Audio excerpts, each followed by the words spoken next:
శుద్ధుడైన దేవ, కృపగలిగిన తండ్రి, గనుడవు, అత్యంత ఉన్నతమైనటువంటి నామమును కలిగినటువంటి దేవుడవు, ఆరాధనీయుడువు, పూజనీయుడువు, వేల్పులలో నీ వంటివాడు లేడు అని మీ వాక్యము సెలవిస్తున్న రీతిగా అలాంటి గొప్ప దేవుణ్ణి, అతి భయంకరుడైనటువంటి మిమ్మల్ని మేము ఆరాధించడానికి మీరు ఇచ్చినటువంటి కృప కొరకు మీకు వందనాలు.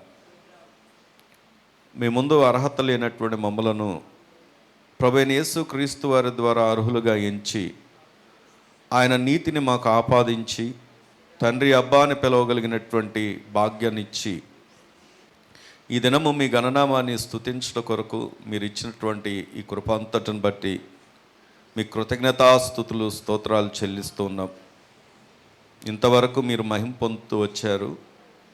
వాక్యమై ఉన్న దేవుడిగా మాతో మీరు మాట్లాడండి. మనుష్యాత్మను మరుగుపరిచి పరిశుద్ధాత్మ దేవుడా మీరు మాట్లాడండి. మీ వాక్కును మా అందరికీ నాయన తెలియచేయమని ప్రార్థన చేస్తున్నాం. అయ్యా, మీ వాక్కు వెల్లడి అవుతూనే చీకటిలో ఉన్న వారికి వెలుగు కలుగుతుందని మీ వాక్యం సెలవిస్తున్న రీతిగా మాలో ఉన్న ప్రతి అంధకార స్థితిని మా జీవితాల్లో, మా కుటుంబాల్లో, మా వ్యక్తిగత అనుభవాల్లో కలిగిన ప్రతి చీకటి కార్యాలు లయపరిచి వాడి మీద జయాన్ని మా అందరికీ కలుగునట్లుగా మీ వాక్యము చేత మమ్మల్ని బలపరచమని ప్రార్థన చేస్తున్నాం. ఈ దినము ప్రతి ఒక్కరితో మీరు మాట్లాడండి.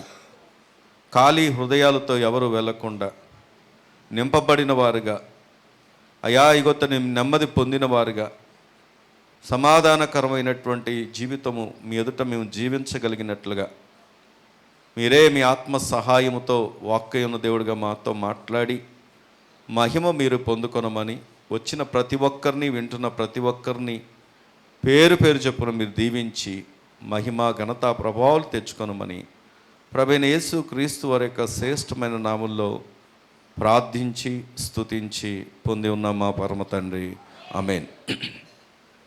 దేవుని యొక్క పరిశుద్ధ గ్రంథము నుండి నిర్గమాకాండం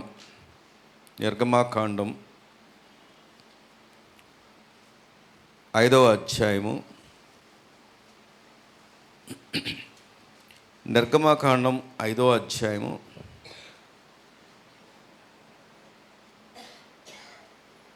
మొదటి వచనం చదువుకుందాము. తరువాత మోషే అహరోనులు వచ్చి ఫరోను చూచి, ఇశ్రాయేలీల దేవుడైన యెహోవా అరణ్యంలో నాకు ఉత్సవము చేయుటకు నా జనమును పోనిమ్మని ఆజ్ఞాపించుచున్నాడు అనిరి. ఫరో, నేను అతని మాట విని ఇశ్రాయేలీలను పోనిచ్చుటకు యెహోవా ఎవడు? నేను యెహోవాను ఎరుగను, ఇశ్రాయేలీలను పోనీయను అనెను.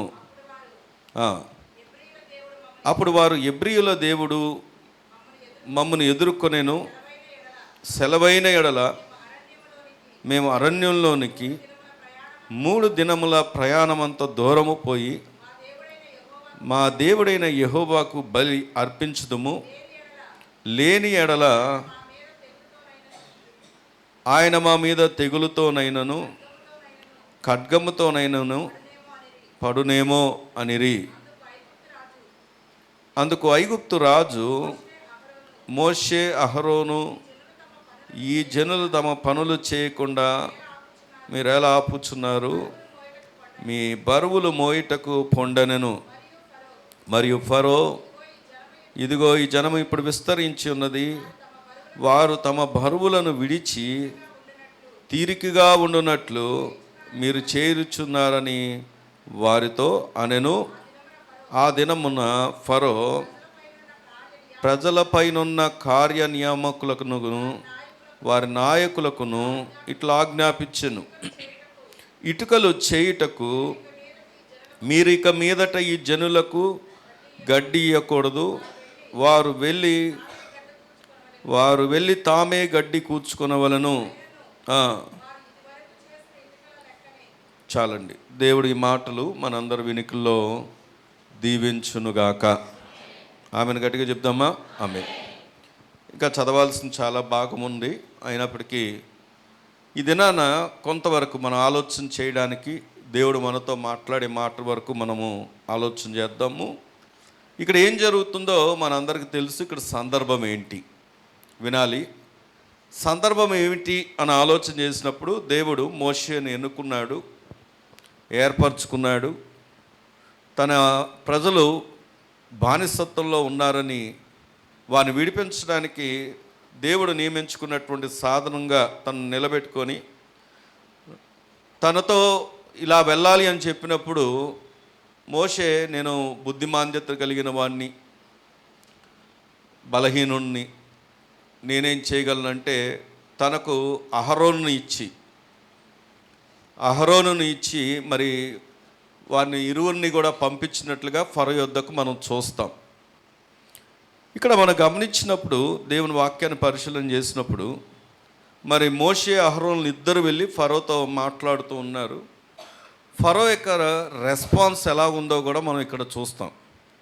అయితే ఈరోజు ప్రత్యేకంగా ఈ అంశం మనం చూడబోతున్నటువంటి అంశం ఏంటంటే,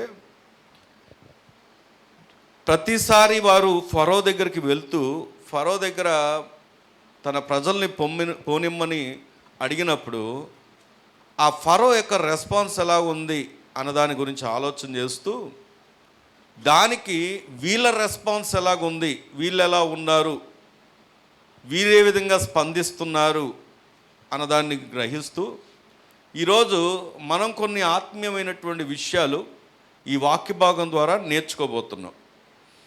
ఈ అధ్యాయాలు మనం ఇక్కడ నుండి ముందుకు వెనక్కి వెళ్తూ ఉంటాము.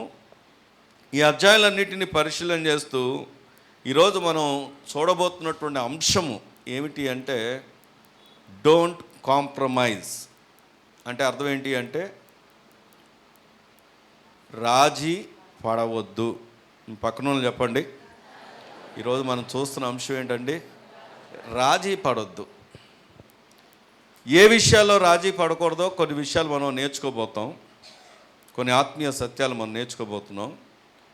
ఈరోజు చాలామంది ఇక్కడ ఉన్నటువంటి వారు, మనలోనే లేదా ఈ మాట వింటున్న ప్రతివారు అనేకమైనటువంటి విషయాల్లో రాజీ పడిపోతూ ఉన్నారు. రాజీ పడినటువంటి జీవితాలు జీవిస్తూ ఉన్నారు. దేవుడు యొక్క ప్రత్యక్షతను ఎరిగి కూడా, దేవుని మాటను ఎరిగి కూడా, దేవుడు ఎలా ఉండాలో చెబుతున్నప్పటికీ వింటూ కూడా, అయినప్పటికీ ఈ లోకంలో జీవిస్తున్నాం గనక, మరి ఈ లోకంలో జీవిస్తున్నటువంటి మనము ఈ లోకానికి విరుద్ధంగా వెళ్ళలేము గనక, కాబట్టి రాజీ పడిపోయి లోకముతో కూడినటువంటి విషయాల్లో, ఎన్నో విషయాల్లో రాజీ పడినటువంటి జీవితాలు జీవిస్తున్నటువంటి అనేకమైనటువంటి క్రైస్తవులైనటువంటి వారు ఉన్నారు. అనేకమైన విషయాల్లో రాజీ పడిపోయి సర్దుకుపోతున్నటువంటి వారు ఉన్నారు. కానీ దేవుడు ఈ దినాన దేవుడు మనతో మాట్లాడుతున్నటువంటి మాట ఏమిటి అంటే, నీవు రాజీ పడే వ్యక్తివైతే నిన్ను ఎప్పుడు కూడా దేవుడు ఎన్నిక చేసేవాడు కాదు. నువ్వు రాజీ పడకుండా ప్రభు కొరకు జీవించాలన్నది ప్రభు యొక్క ఉద్దేశం కనుకనే ఆయన నిన్ను నన్ను మనందరినీ ఎన్నిక చేసుకొని ఏర్పరచుకొని ఆయన ప్రజగా చేసుకొని నువ్వు రాజీ పడకుండా ఉండేటటువంటి జీవితాన్ని జీవించాలని, అలాంటి భక్తిపరమైనటువంటి జీవితం జీవించాలని తన వాక్కును మన ముందుకు తీసుకొని వస్తున్నాడు. దేవుని స్తోత్రం కలుగును గాక. చెప్పండి, మీ పక్కన చెప్పండి. ఈరోజు మనం చూస్తున్న అంశం ఏంటి? రాజీ పడ. ఒకసారి ఒక ధనవంతుడు ఏం చేశాడు అంటే, రాజు, ధనవంతుడైనటువంటి ఒక రాజు దారిలో ఏం చేశాడు అంటే, ఒక రాయిని అడ్డుగా పెట్టించాడంట. పెట్టించినప్పుడు ఆయనకు పైనుండి చూస్తూ ఉన్నాడు. తన అంతఃపురం ఎత్తుల గోడలోంచి చూస్తూ ఉన్నాడు. చాలామంది వస్తున్నారు, ఆ రాయిని దాటుకొని వెళ్ళిపోతున్నారు, పక్కకు జరిగి వెళ్ళిపోతున్నారు. అలాగా అనేక మంది వచ్చారు, వ్యాపారస్తులు వచ్చారు, ఇంకా రకరకాల వాళ్ళు వచ్చారు, దారిని పోయి వస్తున్నారు, చూస్తున్నారు, పైపచ్చి తిట్టుకుంటున్నారు. ఏమని తిట్టుకుంటున్నారంటే, ఏమండి వినండి వినండి, ఏమని తిట్టుకుంటున్నారంటే, ఈ రాజు సరైనటువంటి పరిపాలన చేయట్లేదు, దారిలో బండలు ఉంటే కనీసం తీపిచ్చట్లేదు, పోనీ కింద ఉన్నటువంటి జనాంగం, కింద ఉన్నటువంటి నాయకులు అధికారులు ఏం చేస్తున్నారు, వారైనా తీయట్లేదు అని చెప్పేసి ఇలాగా అందరూ వస్తున్నారు, తిట్టుకుంటున్నారు, వెళ్ళిపోతున్నారు, వస్తున్నారు, తిట్టుకుంటున్నారు, వెళ్ళిపోతున్నారు. తర్వాత ఒక సామాన్యమైనటువంటి ఒక కూరగాయల వ్యాపారస్తుడు, అంటే చిన్న బండిని దాని మీద తీసుకొని వస్తూ ఆయన ఏం చేశాడు అంటే, అక్కడికి వచ్చి తను కూడా పక్కకు వెళ్ళిపోవాల్సిందే, ఆయన వెంటనే తనకున్నటువంటి దాన్ని పక్కన పెట్టి ఆ రాయిని బలంగా పక్కకు జరపడానికి ప్రయత్నం చేసినప్పుడు అది జరిగిన తర్వాత ఆ రాయి కింద ఒక మూట కనబడింది ఆయనకి. ఏంటి ఈ మూట అని చెప్పేసి దాన్ని ఓపెన్ చేసి చూస్తే దాంట్లో అనేకమైనటువంటి డబ్బులు, అనగా కాయిన్స్, బంగారపు నాణ్యాలు దాంట్లో పెట్టబడి ఉన్నాయి. ఆయన అటు ఇటు చూసాడంటే ఎవరు చూడలేదు, ఎవరు కనపడలేదు, ఎవరు గమనించలేదు. దాన్ని తీసుకొని వెళ్ళి తను ధనవంతుడు అయ్యాడు. ఈరోజు ఈ విషయాన్ని ఎందుకు నేను జ్ఞాపకం చేస్తున్నాను అంటే, మన ముందు ఉండబడినటువంటి ఏదైనా అవాంతరాలు ఉన్నాయనుకోండి, మనం ఏం చేస్తామంటే అక్కడే ఆగిపోతాం. మన భక్తి జీవితంలో ఎప్పుడైనా ఆటంకాలు కలిగాయి అనుకోండి, అక్కడే ఆగిపోతాం. ఏదో ఒక సమస్య మన మీదకి వచ్చినప్పుడు అక్కడే ఆగిపోతాం. అది ఏ సమస్య అవ్వచ్చు, ఆరోగ్యపరంగా అవ్వచ్చు, ఆర్థిక పరంగా అవ్వచ్చు, లేకపోతే వ్యక్తిగతంగా అవ్వచ్చు, కుటుంబపరంగా అవ్వచ్చు, ఇంకా ఇతర ఏ విషయమైనటువంటి ఆ శ్రమ, లేకపోతే ఆ సమస్య ఏదైతే మనం అనుకొని ఆగిపోతామో భక్తి జీవితంలో, ఈరోజు ప్రభు నీతోనే మాట్లాడుతున్నాడు. అదేమనంటే, ఇదిగో చూసి దాటి వెళ్ళిపోయిన వారు, ఆగిపోయిన వారు, దాన్ని పట్టించుకున్న దానిలో ఉండడానికి ఇష్టపడినటువంటి వారు ఏ మేలు పొందుకోలేకపోయారు, అందరూ దాటి వెళ్ళిపోయారు. కానీ కష్టపడడానికి, శ్రమపడడానికి ఇష్టపడిన వారు, దానిలో నిలిచి ఉండడానికి ఇష్టపడిన వారు, ఆ వ్యక్తి ఏం పొందుకున్నాడంటే ప్రతిఫలాన్ని పొందుకున్నాడు. దేవుని స్తోత్రం కలుగును గాక. ఈరోజు ఈ అధ్యాయం దగ్గరకు వచ్చి ఆలోచన చేసినప్పుడు, రాజీ పడనటువంటి జీవితంలో నీవు జీవించడానికి, రాజీ పడనటువంటి భక్తి, ఓ చెల్లి, రాజీ పడనటువంటి భక్తి నువ్వు చేయడానికి, దేవుని దగ్గర మెప్పు పొందుకునే ఒక ఆశీర్వాదకరమైనటువంటి జీవితం నువ్వు జీవించాలి అంటే, మొట్టమొదటి సత్యం ఈ వాక్యం నుంచి చూద్దాం. చూడండి, 6వ వచనం చదివితే, ఆ దినమున, 5వ అధ్యాయం నిర్గమకాండం 5వ అధ్యాయం 6వ వచనం, ఆ దినమున ఫరో ప్రజలపైనున్న కార్యనియామకులను, వారి నాయకులను ఇట్లాగించను. ఎవరి మీద? ఏ ప్రజలు? ఇజ్రాయేలు ప్రజల మీద ఉన్నటువంటి నాయకులు. నాయకులు ఎవరు అంటే వీరు ఐగుప్తీయులు. వీరు ఐగుప్తీ నాయకులు. వీరితో ఏం చేపిస్తున్నారు అంటే చూడండి, ఎప్పుడైతే మోషే అహరోను ఫరో దగ్గరికి వెళ్ళి అడగడానికి వెళ్ళాడో తన ప్రజల్ని పోనిమ్మని, అప్పుడు ఫరో ఏం చేస్తున్నాడంటే దానికి వెంటనే నాయకులను, ఆ ప్రజల మీద ఉన్నటువంటి నాయకులను పిలిపించి ఏమని చెప్తున్నాడు తెలుసా? ఇటుకలు చేయుటకు మీరు ఇక మీదట ఈ జనులకు గడ్డి ఇయ్యకూడదు, వారు వెళ్ళి తామే గడ్డి కూర్చు. ఏమండి, ఓ పక్క వారు ఆల్రెడీ ముందు అధ్యాయంలో మనం చూస్తే 3వ అధ్యాయము చూద్దాం. చూడండి ఒకసారి, 3వ అధ్యాయము లేకపోతే 2వ అధ్యాయం 24వ వచనాన్ని కనుక చదువుకుంటే, కాగా దేవుడు వారు మూలుగును విని, 23వ వచనం, ఇలాగ అనేక దినములు జరిగిన మీదట ఐగుప్తు రాజు చనిపోయాను, ఇశ్రాయేలు తాము చేయుచున్న వెట్టి పనులను బట్టి నిట్టూర్పులు విడుచుచు మొరపెట్టుచుండగా, తమ వెట్టి పనులను బట్టి వారు పెట్టిన మొర దేవుని యొద్దకు చేరాను. బైబిల్ ఉందా అండి? బైబిల్ చదివేటప్పుడు బైబిల్ చూడండి. ఇక్కడ వాక్యాన్ని మనం చూసినప్పుడు 2వ అధ్యాయంలోనే మనకేం కనబడుతుంది? వారు అంట వెట్టి పనులు చేయలేక మూలుగుతూ ఉన్నారంట, దుఃఖపడుతూ ఉన్నారు, విట్టూర్పులు విడుస్తున్నారు.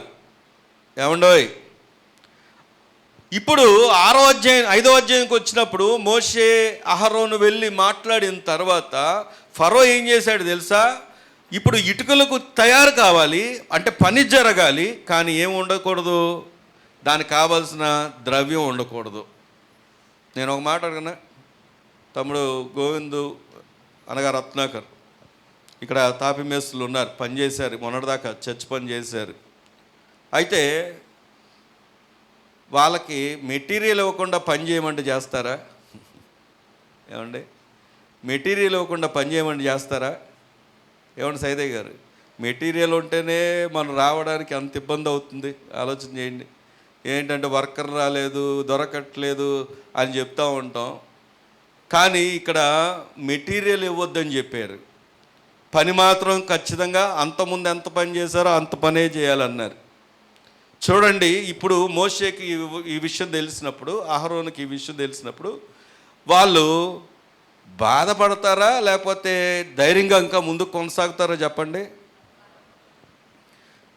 ఈరోజు ఈ మాట ఎందుకు దేవుడు మనతో మాట్లాడుతున్నాడంటే, ఒకవేళ రాజీ పడవలసి వస్తే, ఎందుకు వచ్చిందిలే వాళ్ళ ప్రజలు వాళ్ళ బతకని, ఇంతకుముందే బాగుంది, ఇప్పుడు ఇంకా మెటీరియల్ కూడా దొరకట్లేదు, ఎందుకు వచ్చిందిలే వారి జీవితం అలా జీవించని, మన జీవితం మనం జీవిస్తామని ఒకవేళ మోషే దేవుడిచ్చినటువంటి ఆజ్ఞలను విడిచిపెట్టి, దేవుడిచ్చినటువంటి బాధ్యతలు విడిచిపెట్టి వెళ్ళిపోతే ఈరోజు ఇజ్రాయేలీ యొక్క చరిత్ర లేదు, వారి నుండి నేర్చుకునే సత్యాలు లేవు, దేవుడి గొప్పతనం గురించి చెప్పుకునే భాగ్యం లేదు. కానీ మొదటి సత్యమేంటో తెలుసా? శ్రమలో నీవు ఉన్నప్పుడు కూడా నీవు రాజీ పడకూడదు. దేవుని స్తోత్రం చెప్దామా? నీ పక్కన వాళ్ళు చెప్పండి. ఎప్పుడో శ్రమలలో ఉన్నప్పుడు కూడా. ఈ మాట ఏదో క్యాజువల్గా చెప్పమన్నప్పుడు చెప్పడం కాదు, ఇది నువ్వు నీ హృదయంలోకి తీసుకొని ఇది సత్యమని ఎరిగి. ఎందుకు అంటే దేవుడు ఎంత గొప్ప దేవుడు అంటే, ఆ శ్రమలు ఉన్నప్పటికీ ఆ శ్రమలో విడిపించడానికి ఆయన ఏమై ఉన్నాడు తెలుసా? సమర్థుడైనటువంటి దేవుడిగా ఉన్నాడు. దేవుని స్తోత్రం కలుగును గాక. అందుకే ఇశ్రాయేల్ చరిత్ర చూసినప్పుడు వారిని ఆ శ్రమలోనే విడిచిపెట్టాడంటే విడిచిపెట్టలేదు. ఫరో అధికమైనటువంటి శ్రమలు కలగజేస్తున్నా, ఫరో ఇంకా వారిని శ్రమ పెడుతున్నా, ఆ శ్రమలు బట్టి ఇగో దేవుడు అప్పగించిన బాధ్యతలో వారు దూరం అవ్వలే.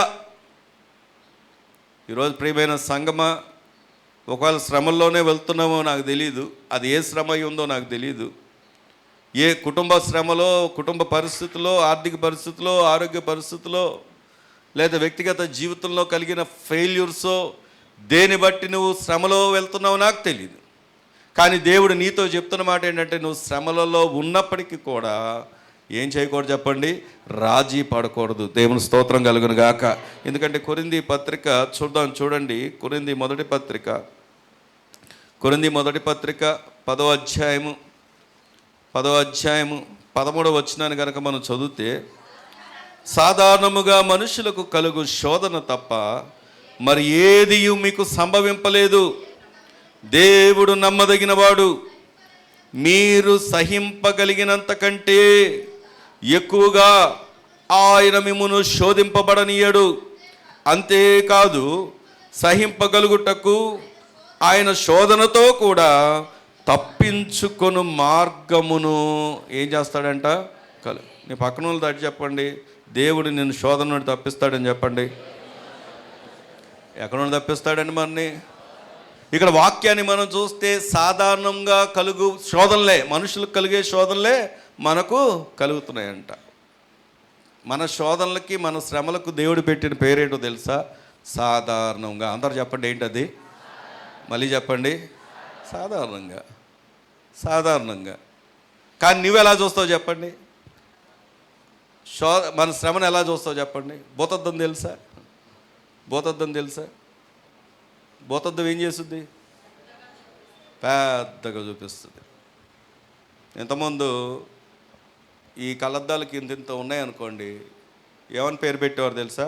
సోడా బుడ్డి కళ్ళద్దాలోడా, సోడా బుడ్డోడా అంటారు. అర్థమైందా? ఏమండోయ్, నా వైపు చూడండి. ఐ కాంటాక్ట్ అన్నది చాలా ఇంపార్టెంట్. ఇక్కడ దేవుని వాక్యాన్ని మనం పరిశీలన చేసినప్పుడు దేవుడు నీకు కలిగే శోధన సాధారణమైంది అని చెప్తున్నాడు. కారణం ఏంటో తెలుసా? నీకు అది అసాధ్యమని అనిపించవచ్చు. ఇందాకే కదా ఒక ఆరాధనలో పాట పాడాం, సాధ్యమే సమస్తము సాధ్యమే. సాధ్యం దేవునికి ఏంటి సాధ్యం. ఎలా తప్పిస్తాడో తెలీదు, ఎలా విడిపిస్తాడో తెలీదు, ఎలా నిన్ను ఆయన తన కృపలో ఆయన గొప్ప విజయాన్ని ఇస్తాడో తెలీదు. దేవుడు అంటున్నాడు, సాధారణముగా కలుగు శోధనలు తప్ప మరి ఏది మీకు సంభవింపలేదు. మీరు సహించగలిగినంత కంటే ఎక్కువగా నిన్ను శోధింపబడనీయుడు. అక్కడ శోధిస్తాడని చెప్పలేదు, నేను మాట్లాడకనా? నువ్వు ఎంత సహిస్తావో దేవునికి తెలుసా తెలీదా? చెప్పాలి. తెలుసా తెలీదా? తెలుసు. కొన్నిసార్లు ఏమంటావు నువ్వు? తట్టుకోలేకపోతున్నాను, దేవుడేంటో అన్యాయస్తులా ఉన్నాడు, దేవుడేంటో నన్ను మర్చిపోయాడు, దేవుడేంటో నన్ను విడిచిపెట్టాడు, అందుకే నన్ను ఎవరూ పట్టించుకోవట్లేదు, మనుషులు పట్టించుకోవట్లేదు, దేవుడు పట్టించుకోవట్లేదు, నీ ఎవరి కోసం బ్రతకాలి, ఎందుకు బ్రతకాలి అని అనుకోలేదా? అలా అనుకోలేదా? కానీ ఇక్కడ దేవుడు ఏమంటున్నాడు చెప్పండి? మీరు సహించగలిగినంత కంటే ఎక్కువగా మిమ్మల్ని శోధింపబడి. నేను ఒక మాట చెప్పనా? ఒకవేళ నేను సహించలేకపోతున్నాను అని ఈ మాటలు పలుకుతూ ఒకవేళ నీవు గనక దేవునికి దూరం అవుతూ ఉంటే దేవుడు నీ మీద పెట్టుకున్న నమ్మకాన్ని నువ్వు ఒమ్ము చేస్తున్నట్టే. దేవుడు నన్ను ఎంత నమ్మాడా, అందుకే నాకు ఎంత శోధనను అనుమతించాడా అని నువ్వు ఎప్పుడైతే ఆయన యొక్క సార్వభౌమ అధికారాన్ని గుర్తించగలిగితే, ఈ శోధన ఎందుకు అంటే, ఈ శ్రమ ఎందుకు అంటే, నా జీవితంలో దేవుడు ఏదో ఒక ఉన్నతమైన ప్రణాళిక కలిగి ఉన్నాడు, ఏదో నా జీవితంలో ఉన్నతమైనటువంటి ఆశీర్వాదాన్ని ఇవ్వబోతున్నాడు. అందుకే ఈ శ్రమల గుండా నడిపిస్తున్నప్పటికీ ఈ శ్రమ కాదు. ఒకవేళ నేను సహించలేకపోయిన స్థితిలో దేవుడు ఏం చేస్తాడంటే నా పక్షంగా ఉండి ఆయన ఏం చేస్తాడు తెలుసా? శోధన నుండి తప్పించుకొనటానికి కూడా ఆయనే మార్గాన్ని చూపిస్తాడు. దేవుని స్తోత్రం కలుగును గాక. నీ పక్కన వాళ్ళు చెప్పండి, దేవుడు నిన్ను నమ్ముతున్నాడని చెప్పండి. దేవుడు నిన్ను ఏం చేస్తున్నాడు? నమ్ముతున్నాడు. నువ్వు నమ్మకానికి తగ్గినట్టుగా ఉండాలన్నది దేవుని యొక్క ఆలోచన. అందుకే ద్వితీయోపదేశకాండం దగ్గరకు వచ్చి ఆలోచన చేస్తే 5వ అధ్యాయము, ద్వితీయోపదేశకాండం 5వ అధ్యాయము ఇందాక చదువుకున్నటువంటి వచనాల దగ్గరకు వచ్చి ఆలోచన చేస్తే వీరు ఏంటంటే 6వ వచనంలో 5:6 ఆ దినమున ఫరో ప్రజలపైన ఉన్న కార్యనియమం ఏమని ఆజ్ఞాపించాడు, ఇక వీరిని ఇంకా ఎక్కువగా ఏం చేయమంటున్నాడు? ఆయన శ్రమ పెట్టమంటున్నాడు. శ్రమలు అధికమైన నువ్వు ఎప్పటికీ కూడా ఏం చేయకూడదు? రాజీ పడకూడదు. దేవుని స్తోత్రం కలుగును గాక. 119వ కీర్తన 3వ వచనాన్ని కనుక చదివితే, వారు ఆయన మార్గములో నడుచుకొనుచు ఏ పాపమును చేయరు. ఆగండి, చాలండి. వారంట వారు? ఎవరైతే పైన వచనాల్లో ఉంటుంది, యెహోవా ధర్మశాస్త్రమును అనుసరించి నిర్దోషముగా నడుచుకుని వారు ధన్యులు, ఆయన శాస్త్రములను గైకొనుచు పూర్ణ హృదయముతో ఆయన వెదుకువారు ధన్యులు, వారు ఆయన మార్గంలో నడుచుకొనుచు ఏ పాపమును చేయరు. దేవుని స్తోత్రం చెప్దామా? ఈరోజు ఒకవేళ నువ్వు శోధింపబడుతున్నటువంటి పరిస్థితులు నీ ముందుంటే, శ్రమలు నీ ముందుంటే, శ్రమలు గుండా నువ్వు వెళ్తుంటే, ఒకవేళ నువ్వు దేవుని ఎదుట బలహీనపడిపోయి దేవునికి దూరం అవుతూ ఉంటే, దేవుడు నీతో చెప్తున్న మాట ఏంటంటే, ఇదిగో నువ్వు పాపము చేయకుండా రాజీ పడకుండా నిన్ను ఉంచడానికి నీకున్న ఏకైక ఆధారం ఏదైనా ఉందంటే దేవుని వాక్యం. దేవుని స్తోత్రం కలుగును గాక. ఇక్కడ చాలామంది, అంటే నేను చాలామంది అనలేను, కొంతమంది అనలేను, ఎంతమంది నాకు ఉన్నారో తెలియదు, కానీ ప్రతిరోజు ఎవరైతే దేవునితో వాక్యపు అనుబంధాలు కలిగి ఉంటారో, వాక్యం అనుబంధం అంటే ఇది కాదు, ఏదో ఒక యూట్యూబ్ ఓపెన్ చేసి ఎవరో ఒక రీల్ చూసి దేవుడు నాతో మాట్లాడేశాడు అనుకొని అక్కడతో తృప్తి పడుతూ, దేవుడు మాట అలాగుండదు ఎప్పుడు కూడా. ఇంకా క్లియర్గా చెప్పనా? యూట్యూబు, ఫేస్బుక్, ఇన్స్టాగ్రాము, ఇంకే రీల్సో లేకపోతే ఇంకేదో, అవి ఎవరికి అవసరము అంటే, ఎవరికి అవసరమో తెలుసా? ఎవరో మందిరానికి రాలేని వాళ్ళు, సువార్త ఎరగని వాళ్ళు, వారికి ఇష్టమున్నా, రావాలన్న ఆశ ఉన్నా, లేకపోతే కష్టతరమైన పరిస్థితుల్లో ఉన్నా, ఎవరు ఆదుకునేవారు లేదనుకుంటూ ఒంటరిగా కృంగిపోతున్న సమయాల్లో ఇలాంటి వాక్కులు వారి ముందుకి వెళ్ళి వారి జీవితాలు మార్చి, వారు మార్చబడినట్టుగా, దీవించబడినట్టుగా ఎన్నో సందర్భాలు, ఎన్నో సాక్ష్యాలు ఉన్నాయి. ఎప్పుడు అంటే ఇది తెలియని దినాల్లో. కానీ ఇప్పుడు దినాల్లో నీవు దేవునితో నీ వ్యక్తిగత అనుబంధం ఉండాలి. వ్యక్తిగతంగా దేవుని వాక్కు దగ్గరికి రావాలి. వాక్యంతో రిలేషన్ ఏర్పరచుకోవాలి. దేవుని మాటను ప్రతిదినము కనిపెట్టుకోవాలి. దేవుని మాట కొరకు దేవుడు ఏమై ఉన్నాడో, దేవుడిలో ఉన్న లోతేంటో, ఆయన యొక్క గొప్పతనం ఏంటో ఎరిగినటువంటి అనుభవాల్లో ఉండాలి. ఇంకా నువ్వు బలహీనపడిపోతున్నావు అంటే నీలో వాక్యపు పునాది లేదు. వాక్యాన్ని నువ్వు ఆధారం చేసుకోవట్లేదు. ఒకవేళ నీ ఇంటి వారు సేవకులై ఉండొచ్చు, కుటుంబం వారు సేవకులై ఉండొచ్చు, లేకపోతే ఇంకెవరైనా అయి ఉండొచ్చు. కానీ నీలో వ్యక్తిగతంగా వాక్యపు అనుభవం లేకపోతే, దేవుని ఎదుట నీకు వ్యక్తిగత అనుబంధం లేకపోతే నువ్వు పడిపోతావు. జాగ్రత్త. ఈరోజు ప్రభు ఎందుకు ఈ మాట మనతో మాట్లాడుతున్నాడంటే, చూడండి, ఆయన అంటున్నాడు, వారు ఆయన మార్గంలో నడుచుకున్నట్టుకు కొనుచు ఏ పాపమును, తన పిల్లలు పాపం చేయకుండా ఉండడానికి దేవుడిచ్చినటువంటి గొప్ప సాధనం ఏంటో తెలుసా? దేవుని వాక్యం. దేవుని స్తోత్రం కలుగును గాక. అందుకే హెబ్రీకి రాసినటువంటి పత్రిక 10వ అధ్యాయము, హెబ్రీలకు రాసినటువంటి పత్రిక 10వ అధ్యాయం 36వ వచనాన్ని కనుక మనం చదువుకుంటే,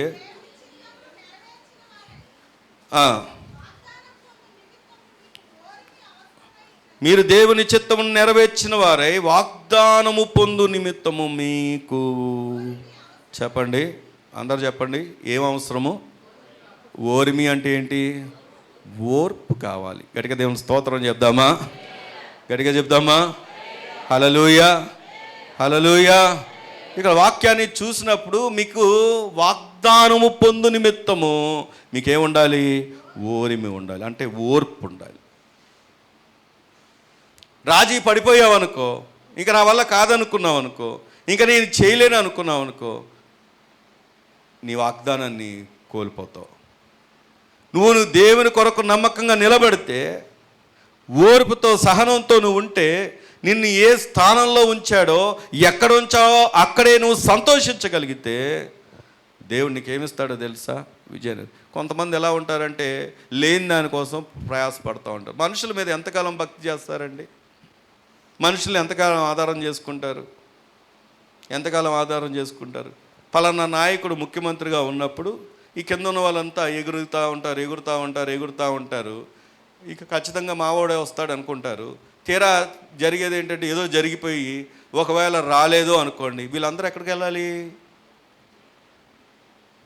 ఒకసారి ఒక వ్యక్తితో పరిచయం ఏర్పడినప్పుడు ఈ ప్రాంతానికి వచ్చి ఉంటున్నాడు. ఫ్యామిలీ అంతా గుంటూరులో ఉంటున్నారు. ఈయన ఇక్కడ ఉంటున్నాడు.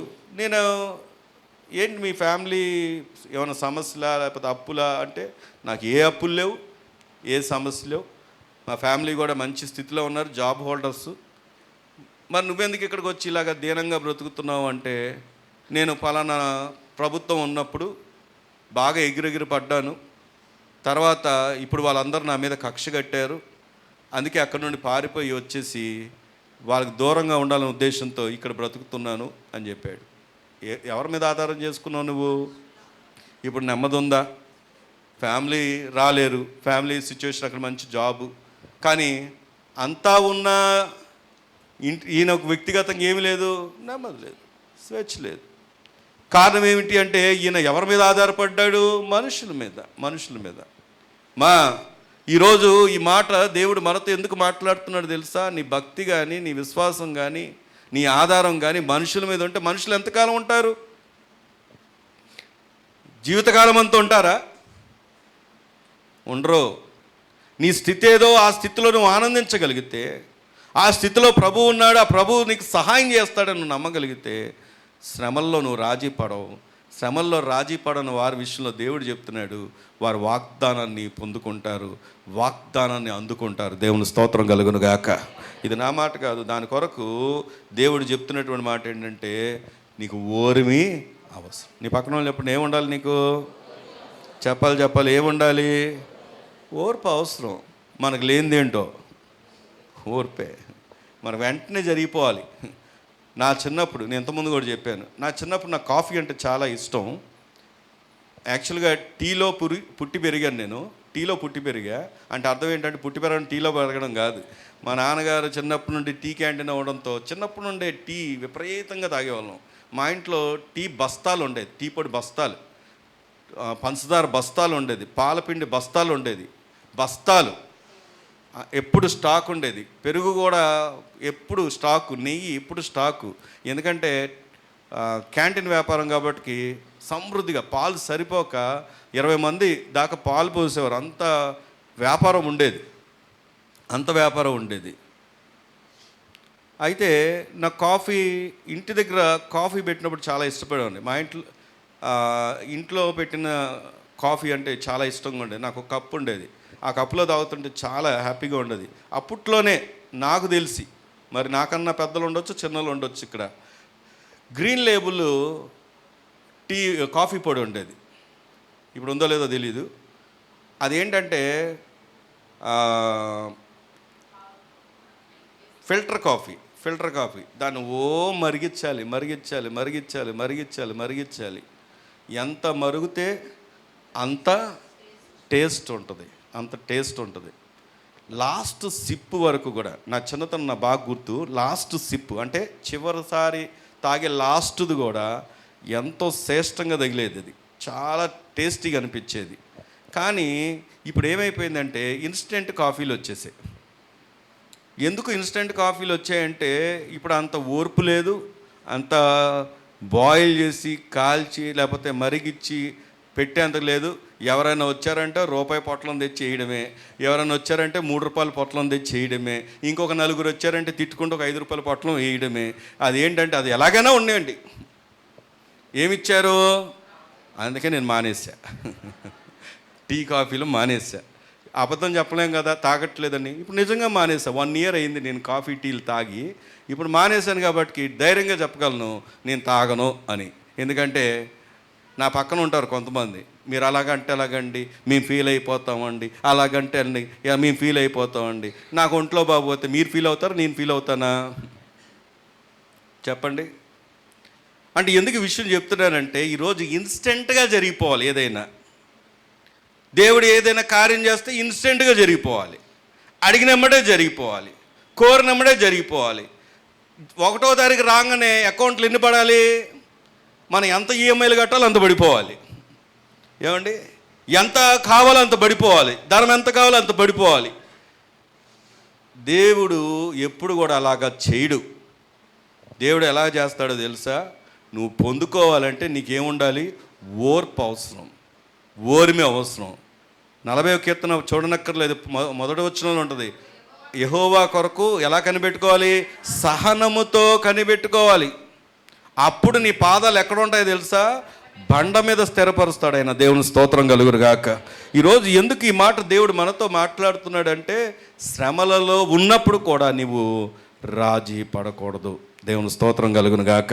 ఈ పక్కన వాళ్ళు చెప్పండి, మొదటి సత్యం ఏంటండి? శ్రమల్లో ఉన్నప్పటికి కూడా నీవు రాజీ పడకూడదు. రండి, నిర్గమకాండం 8వ అధ్యాయం. నిర్గమకాండం 8వ అధ్యాయం 25వ వచనాన్ని చదువుదాం.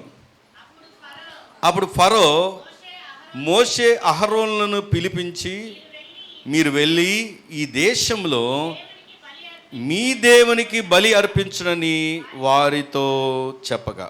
మళ్ళీ నేను చదువుతున్నాను, మీరు చదవకండి. అప్పుడు ఫరో మోషే అహరోనులను పిలిపించి, ఏం జరుగుతుంది? ఈ లోపు ప్రభు వాళ్ళని శ్రమ పెడుతున్నాడు, తెగులు తీసుకొని వస్తున్నాడు. అప్పుడు మెల్లిమెల్లిగా ఫరో కదలడం ప్రారంభించాడు. ఓ అక్క, వినాలి, నేనేం చూపించట్లేదు, వచ్చి నా వైపు చూడండి. Eye contact. దేవుడు వాక్యం వినండి, ఆలోచన చేయండి. ఇక్కడ గమనిస్తే మళ్ళీ అప్పుడు ఫరో మోషే అహరోనులను పిలిపించాడు. ఎందుకంటే ఇప్పుడు ఏమొస్తున్నాయి? తెగుళ్ళు వస్తున్నాయి ఐగుప్తు దేశం మీదకి. దేవుడు తెగులు తెప్పిస్తే ఇంతకుముందు వీళ్ళు వెళ్ళారు, ఇప్పుడు ఏం చేశాడు? ఫరోనే పిలిపించి ఏమని చెప్తున్నాడు తెలుసా? మీరు వెళ్ళి ఈ దేశంలో, ఏ దేశంలో? వాళ్ళే మోషే అహరోన్లు ఏమని అడిగారు? మేము దూరంగా వెళ్తాం అని చెప్పాడు. ఈయనేమంటున్నాడు? ఈ దేశంలో నేను పంపిస్తా, ఓకే మీ ఆప్షన్ నేను అంగీకరిస్తున్నాను, మీ ప్రజలను పంపించమంటున్నావు కదా దేవుణ్ణి ఆరాధించడానికి, సరే మీరు వెళ్ళండి. కానీ ఎక్కడి దాకా వెళ్తారో తెలుసా? మీరు బయట దేశానికి వెళ్ళకూడదు. ఎక్కడ ఉండాలి? ఈ దేశంలో. చూడండి, మీ దేవునికి బలి అర్పించుడని వారితో చెప్పగా మోషే అట్లు చేయి తగదు, మా దేవుడైన యెహోవాకు మేము అర్పించవలసిన బలి ఐగుప్తీయులకు హేయము. ఇదిగో మేము ఐగుప్తులకు హేయమైన బలిని వారి కనులు ఎదుట అర్పించిన యెడల వారు మమ్మను రాళ్లతో కొట్టి చంపుదురు కదా. ఒక్కసారి ఇక్కడ గమనిస్తే మోషే యాక్సెప్ట్ చేశాడా? ఆప్షన్ ఇచ్చాడు కదా, పోన్లేదు ఏదో ఒక అవకాశం దొరికింది, ఇందాక దాకా పంపించనన్నాడు, ఇప్పుడైతే పంపించడానికి ఇష్టపడుతున్నాడు, కానీ ఏదో దొరికింది, ఈ దేశంలోనే ఆరాధించేస్తే పోలా అని అనుకున్నాడా? చెప్పాలి అనుకున్నాడా? ఇది నాకు నేర్పిస్తున్నటువంటి రెండవ సత్యము నేను చూపిస్తాను. చూడండి, 27వ వచనం చదువుదాం. మేము అరణ్యంలోనికి 3 దినములంత ప్రయాణమంత దూరము పోయి మా దేవుడైన యెహోవా మాకు సెలవిచ్చినట్లు, మళ్ళీ ఒకసారి చదువుతున్నాను, మా దేవుడైన యెహోవా మాకు సెలవిచ్చినట్లు ఆయనకు బలి అర్పించదమని నేను గట్టిగా దేవుని స్తోత్రం చెప్దామా? ఇంకా గట్టిగా చెప్దామా? హల్లెలూయా, హల్లెలూయా. ఆయన రాజీ పడలేదు. ఆయన సరే ఇక్కడ ఈ దేశంలో ఆరాధించమంటున్నారు కదా, రాజీ పడిపోదాంలే అని అనుకోలేదు, అని రాజీ పడలేదు. ఇది నాకు నేర్పిస్తున్నటువంటి రెండవ సత్యం ఏంటంటే, వాక్యానుసారమైన భక్తి విషయంలో రాజీ పడకూడదు. మీ పక్కన చెప్పండి అన్నమాట. ఏ విషయంలో? చెప్పాలి. ఏ విషయంలో? ఎలాంటి విషయంలో? ఇక్కడ ఎక్కడి నుండి వచ్చింది ఈ మాట అంటే, దేవుడు మాకు సెలవిచ్చినట్లు. కొంతమంది భక్తి చేస్తారు, వీళ్ళ భక్తి అంతా ఎప్పుడు తెలిసిపోద్దో తెలుసా? పెళ్ళిళ్ళలో బయటపడిపోద్ది. ఎంత భక్తిపరులుగా పిలువబడేవారైనా పెళ్లి దగ్గరకు వచ్చేసరికి ఏమండి ఇప్పటికీ క్యాస్ట్ కావాలి. మళ్ళీ సేవలో ఉండేవాళ్ళు ఉన్నారు, లేకపోతే మంచి నాయకుల లక్షణాలతో బాధ్యతలో ఉండేవారు ఉన్నారు, పరిచయలో ఉండేవారు ఉన్నారు, పరిచారకురాలుగా ఉండేవాళ్ళు ఉన్నారు, అన్ని బాధ్యతలు కనబడేవారు ఉన్నారు. క్యాస్ట్ దగ్గర కాంప్రమైజ్ అవ్వరు, మనీ దగ్గర కాంప్రమైజ్ అవ్వరు. వాళ్ళకి కావాల్సినంత మనీ ఉండాలి, బ్యాక్గ్రౌండ్ ఉండాలి, వెనకనున్నవారు గట్టిగా చూసుకోగలిగినట్లుగా ఉండాలి. అక్కడ కాంప్రమైజ్ అవ్వరు. వాక్యమేమో నీకు ఈ లోకంకి సంబంధం ఏంటి? చూడండి, దేవుని వాక్యమే చూద్దాం. రోమీలకు రాసినటువంటి పత్రిక 12వ అధ్యాయము, త్వరగా రోమా పత్రిక 12వ అధ్యాయము 1వ వచనం కనుక చదివితే, కాబట్టి సహోదరులారా, పరిశుద్ధమును దేవునికి అనుకూలమైన సజీవయాగముగా మీ శరీరములను ఆయనకు సమర్పించుకొనుడని దేవుని వాత్సల్యమును బట్టి మిమ్మల్ని బ్రతిమిలానుకొనుచున్నాను. ఇట్టి సేవ మీకు యుక్తమైనది. మీరు ఈ లోక మర్యాదను ఆగండి. ఈ లోక మర్యాద అంటే ఏంటి? ఓ చెల్లి అన్న, ఈ లోక మర్యాద ఏంటి? లోకం ఇదే చూస్తుంది. క్యాస్ట్ చూస్తుంది, క్యాస్ట్ చూస్తుంది, కలర్ చూస్తుంది. లోకం ఏం చూస్తుంది అంటే లోక ఆచారాలు చూస్తుంది, లోక పద్ధతులు చూస్తుంది, తిథులు చూస్తుంది, డేట్స్ చూస్తుంది, వాస్తు చూస్తుంది. లోకం అన్నీ చూస్తాయి. ఇప్పటికీ కూడా ఎవరైనా విధవరాలు ఎదురొస్తే నిష్ఠూరపోయే వాళ్ళు ఉన్నారు, క్రైస్తవులుగా పిలువబడుతూ కూడా. పిల్లొస్తే ఆగిపోయేవారు ఉన్నారు. ఏమండి, పిల్లొస్తే ఇవన్నీ నేను చిన్నప్పుడు చేసిన వాడినే. నిమ్మకాయలు అంటే భయం. 4 రోడ్లు కలిసే దగ్గర నిమ్మకాయలు ఉంటే ఆ రోడ్డుకే నడిచేవాను కాదు, భయం. మంగళవారం తిరగాలన్న భయం. నా చిన్నప్పుడు మంగళవారం ఒకవేళ ప్రయాణాలు పెట్టుకునేవాళ్ళే కాదు. మేము అన్నీ జయించామండి, మంగళవారం తిరుగుతున్నామండి అంటారేమో. పైనే జయించాం చాలా విషయాలు, కానీ ఇంకా లోతుగా మన పాత జీవితాలు పోలేదు. ఇంకా ఆచారాలు పోలేదు, పద్ధతులు పోలేదు, అలవాట్లు పోలేదు. దేవుని వాక్యం చెప్తున్నమాట, ఇట్టి సేవ యుక్తమైనది ఏంటో తెలుసా? మనమే సజీవ యాగముగా ఆయనకు సమర్పించుకుంటే ఇంకెక్కడ కూడా ఇలాంటి జీవితాలు, ఈ లోక మర్యాదలను అనుసరించే జీవితాలు ఉండవు. దేవుని స్తోత్రం కలుగును గాక. ఇప్పుడు ఆయన ఏం చెప్తున్నాడు? ఈ దేశంలో, ఏ దేశంలో? నిన్ను పోనిస్తా, మీరు ఆరాధించుకోండి, మీ దేవుడికే ఆరాధించుకోండి, మీ దేవుడికే బలులు అర్పించుకోండి, కానీ మీరు బయటికి వెళ్ళడానికి వీల్లేదు. ఈ దేశం అంటే ఈ లోక పద్ధతి ప్రకారంగా ఉండండి, నేను కోరుకున్నట్లుగా ఉండండి. అపవాది ఇక్కడ ఫరో ఎవరికి ముంగుర్తుగా ఉన్నాడంటే అపవాదికి గుర్తుగా ఉన్నాడు, సాతానికి గుర్తుగా ఉన్నాడు. సాతాను ఏం చెప్తున్నాడంటే మీరు ఆరాధించుకోండి, ఏం నేర్చుకోవద్దు, చర్చిలో వాక్యం విని వచ్చేసేయండి అంతే. మన అలవాట్లో మనమే ఉందాం, మన పద్ధతుల్లో మనమే ఉందాం, మనం ముందు ఎలాగున్నామో అలాగే ఉందాం. నేను ఒక మాట అడగనా? ముందుకి ఇప్పుడు ఏంటి మార్పు? కేవలం దేవుని మార్చామా? దేవుని మాత్రమే మార్చామా? పద్ధతులు మారలేదు, అలవాట్లు మారలేదు, ఆచారాలు మారలేదు. ఇప్పటికీ ఏదైతే నువ్వు ఏం ప్రకటిస్తావు, ఇంకొకరికి ఏం చెప్తావు? నువ్వు సువార్త చెప్పడానికి, ఇంకొకరి దగ్గరికి వెళ్ళి ప్రార్థన చేయడానికి ఏం చెప్పగలవు? నీలోనే మార్పు లేకపోతే, ఇది నా మాట కాదు, దేవుని వాక్యం చెప్తున్నటువంటి మాట. ఇంకా మారని జీవితాలు జీవిస్తున్నటువంటి మనతో దేవుడు చెప్తున్నటువంటి మాట ఇక్కడ గమనిస్తే చూడండి. కొంతమంది అంటారు, ఇలా అంటారు, ఏమంటారో తెలుసా? చర్చికి వెళ్ళే ప్రార్థన చేయాలా ఏంటి? ఇంట్లో చేసుకుంటే సరిపోదా? ఆదివారం మందిరానికి వెళ్ళాలా ఏంటి? వెళ్ళకపోతే సరిపోదా? నాకు ఆశ్చర్యమైన విషయం ఏంటంటే, రాత్రి ఒక యవనస్తుని నేను తలుచుకున్నాను. ఈ యవనస్తు దగ్గరికి ఎలా వెళ్ళాలా, ఎలా మాట్లాడాలా అని రాత్రి ఎందుకనో నా తలంపులోకి వచ్చారు. కానీ ఈరోజు ఆ యవనస్తు ఎందుకంటే ఆ యవనస్తు దాదాపుగా చాలా వారాల నుండి చర్చికి రావట్లేదు. కానీ ఈరోజు ఆ వ్యక్తిని చూడంగానే నా హృదయంలో ఎక్కడలేని ఆనందం కలిగింది. రాత్రి నా తలంపుల్లోకి రావడం ఏంటి, ఉదయం ఆ వ్యక్తి కనపడడం ఏంటి, దేవా నిన్ను ఎంతగా స్తుతించగలను అని చెప్పేసి హృదయంలో ఉప్పొంగుతూ ఉదయకాలం నేను ఆలోచన చేశాను. దేవుని స్తోత్రం కలుగును గాక. ఈరోజు ఎందుకు ఈ మాట ఆలోచన చేస్తాను? మందిరానికి వెళ్ళాలా? మందిరంలో ఆరాధించాలా? ఆరాధన క్రమాలకు వెళ్ళాలా? మా బుధవారాలు వెళ్ళాలా? ఉపవాస ప్రార్థనలకు వెళ్ళాలా? అక్కడ వెళ్తేనే దేవుడు వింటాడా, ఇక్కడ విండా అంటే నేను ఒక మాట అడిగిన, పనికి ఇంట్లో ఉండి పని చేయొచ్చుగా. ఏమండి మేస్తులు, ఇంట్లో ఉండి పని చేయొచ్చుగా, అక్కడికి వెళ్ళాలా? ఏమంటే స్కూల్కి వెళ్ళకపోతే అన్ని కొట్టి కొట్టి కొట్టి కొట్టి కొట్టి ఈడ్చుకెళ్ళి స్కూల్లో పడేస్తాం. ఏ రోజైనా సండే స్కూల్కి అలా పంపించావా నీ పిల్లల్ని? ఎప్పుడైనా పంపించావా? సండే స్కూల్కి వెళ్ళాలా? యూత్ మీటింగ్కి వెళ్ళాలా? కొంతమందికి ఎన్నిసార్లు చెప్పినా యూత్ మీటింగ్ పంపించమంటే తల్లులు రారు, పిల్లలు రారు.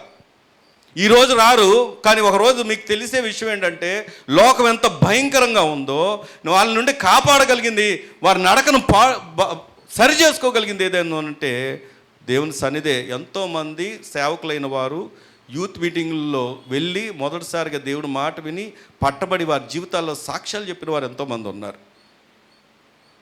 పంపించాలా? వెళ్ళాలా? ఇంకేమో అనుసరిస్తున్నాం తెలుసా? ఈ లోక మర్యాదను. అపవాది ఎప్పుడు కూడా నిన్నేం చేస్తాడంటే దేవుని అనుసరించకుండా చేస్తాడు. కానీ నువ్వేం చేయకూడదు? రాజీ పడకూడదు. ఏ విషయంలో చెప్పాలి?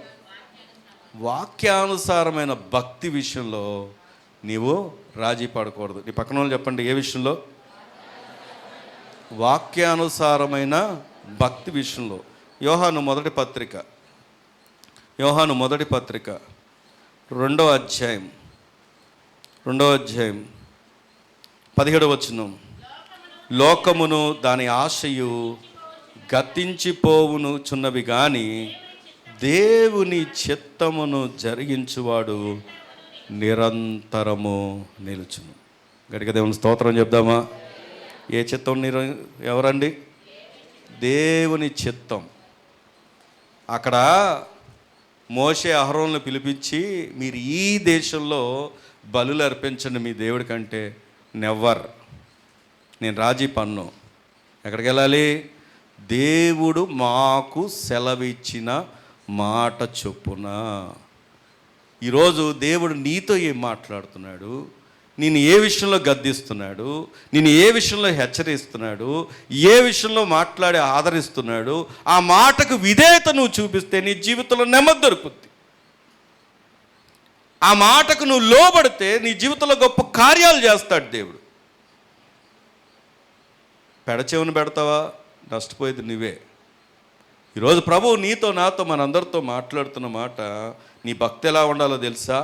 వాక్యానుసారంగా ఉండాలి. హెబ్రీ పత్రిక పక్కనే ఉంది కదా, హెబ్రీ పత్రిక 13వ అధ్యాయము, హెబ్రీ పత్రిక 13వ అధ్యాయము 20వ వచనాన్ని కనుక మనం చదువుకుంటే, గొర్రెల గొప్ప కాపరి అయిన యేసు అన్న మన ప్రభువును నిత్యమైన నిబంధన సంబంధము రక్తమును బట్టి మృతుల్లో నుండి లేపిన సమాధానకర్తయగు దేవుడు యేసు క్రీస్తు ద్వారా తన దృష్టికి అనుకూలమైన దానిలో మనను, ఎవరి దృష్టిలో అనుకూలమైంది చెప్పండి? నీ పక్కన చెప్పండి, ఎవరి దృష్టిలో? నువ్వెవరి కోసం బ్రతుకుతున్నావు, నువ్వేం చేయాలనుకుంటున్నావు, నువ్వు ఎలా ఉండాలనుకుంటున్నావు, నీకు అనుకూలమైంది. కానీ వాక్యం చెప్తున్న మాట ఏంటో తెలుసా? నీకు అనుకూలమైంది కాదు.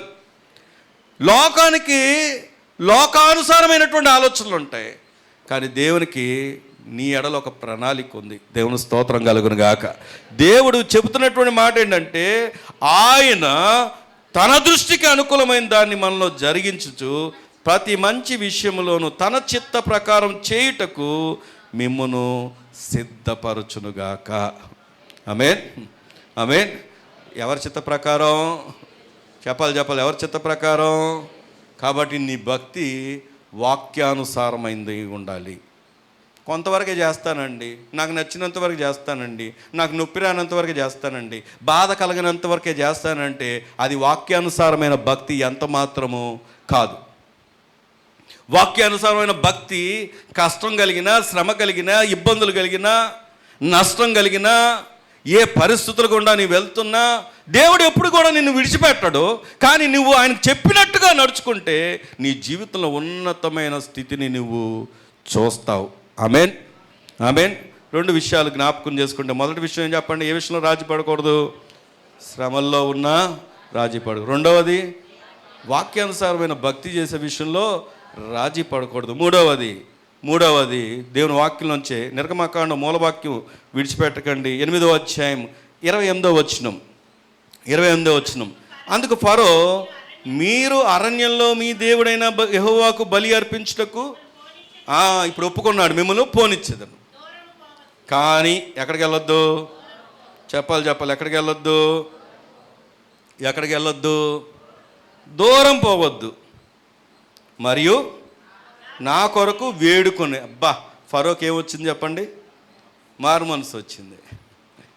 అంతేనా? ఫరోకి ఏమొచ్చింది? మనం ఎన్ని నీతి పాఠాలు చెప్తామో, ఎన్ని నీతి మాటలు చెప్తామో, కానీ ఆ నీతి నీ ముందు ఉందో లేదో నువ్వు యథార్థంగా ప్రభు దగ్గర చెప్పగలవా? హిజ్కియాకి మరణకరమైన రోగం కలిగినప్పుడు, ఒక్కలారా చెల్లెలారా వినండి, హిజ్కియాకి మరణకరమైన రోగం కలిగినప్పుడు ఆయన ప్రభు దగ్గరికి వెళ్ళి, ఇక నేను చచ్చిపోతున్నాను అనుకోకుండా దేవుని వైపు తిరిగి, గోడ తట్టు తిరిగి ఆయన చేసిన ప్రార్థనలో ఏమంటాడు అంటే, నీ ఎదుట నేను ఎలాగున్నానో నీకు తెలుసు ప్రభువా, కానీ నీ కృపతో నన్ను జ్ఞాపకం చేసుకోమన్నాడు. దేవుని స్తోత్రం కలుగును గాక. తను నీతిపరుడని ఒప్పుకోవడానికి, యథార్థపరుడని ఒప్పుకోవడానికి, భక్తి చేశాడని ఒప్పుకోవడానికి దేవుని ఎదుట గట్స్ ఉండాలి. ఈరోజు విన్న వాక్యంలోనే ఒకవేళ నీవు నాలో ఏ లోపం లేదండి, నేను ఎంతో భక్తిగా ఉన్నానండి, నమ్మకంగా ఉన్నానని అని చెప్పగలిగిన గట్స్ ఉండాలి దేవుని దగ్గరికి వెళ్ళేటప్పుడు. ఉందా? దావీదు కూడా ప్రార్థన చేస్తే ఏమంటాడు అంటే, ఇదిగో కేవలం నీ ఎదుటే నేను దోషిగా ఉన్నా ప్రభువా, నీ దృష్టిలో నేను ఎలా ఉన్నాను ప్రభువా, నన్ను క్షమించమని ఆయన ప్రార్థన చేస్తున్నాడు. ఉందా? ఈరోజు ఎందుకు ఈ మాటలు తెలుసా? ఇక్కడ అపవాది ఎప్పుడు కూడా ఏం చేస్తాడో తెలుసా? భక్తి చేయి. మూడో విషయం చెప్తున్నాను, భక్తి చేయి, కానీ ఎలాంటి భక్తి వద్దో తెలుసా? లోతైన భక్తి వద్దు.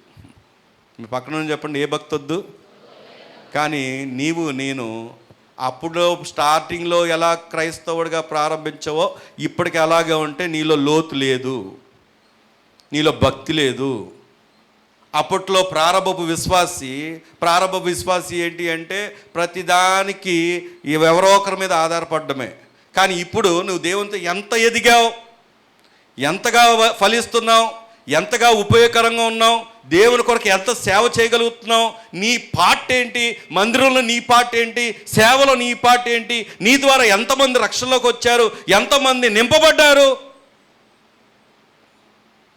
వెళ్ళేటప్పటికి ఇప్పటికి కూడా ఆ సేవకుడు నిలబడి పలకరించాల్సిందే, ఈ సేవకురాలు ప్రార్థించాల్సిందే, అక్కడ ఒక చిన్న సేవకురాలేమో కొంతమంది పలకరించాల్సిందే. ఇప్పటికీ కూడా విధేయత చూపించకుండా ఇప్పటికీ కూడా పలకరించేవారు లేరు, ప్రోత్సహించేవారు లేరు, సహకరించేవారు లేరు. ఏమండి, నిలబడి నడిపించేవారు ఉన్నారా?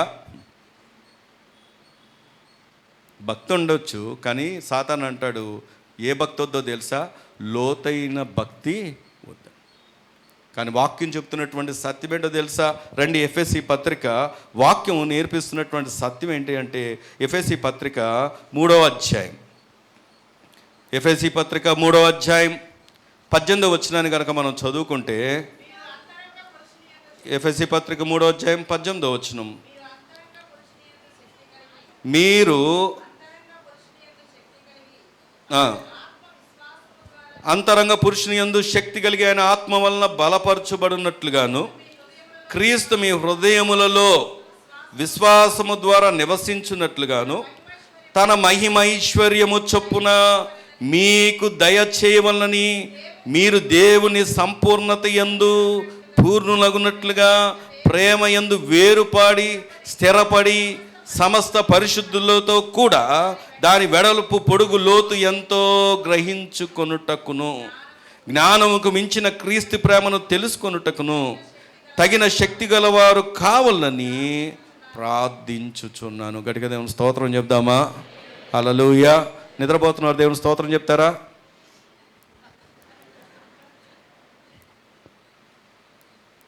మీరే ఒప్పుకున్నారు. ఇక్కడ వాక్యాన్ని చూసినప్పుడు ఆలోచన చేస్తే దేవుని వాక్యం సెలవిస్తున్న మాట ఏంటో తెలుసా? మీలో ఏముండాలి? జ్ఞానానికి మించిన యేసుక్రీస్తు ప్రేమను తెలుసుకునేవారుగా ఉండాలి.